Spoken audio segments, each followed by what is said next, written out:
Sebuah video tular menunjukkan seorang lelaki menegur individu dipercayai warga asing yang didakwa mengambil makanan infak masjid secara berlebihan di Shah Alam.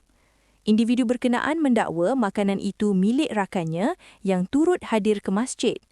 Pemilik video mendakwa perbuatan mengambil makanan infak secara berlebihan sering berlaku setiap minggu dan meminta pihak pengurusan masjid lebih peka. Baik. Dia ambil banyak-banyak pasal. Dia dah 1, 2, 3 lagi dalam.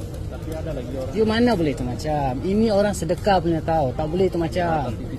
Bukan pasal ada orang. Dia mari dia angkat. Bukan you ambil untuk dia. Tahu. You mari semayang ambil satu balik. Bukan you ambil banyak-banyak kasih semua satu kampung tahu. Bukan tak.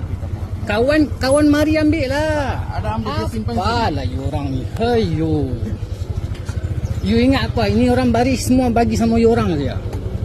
Kawan mari, kawan angkat. Bukan you angkat. Apalah.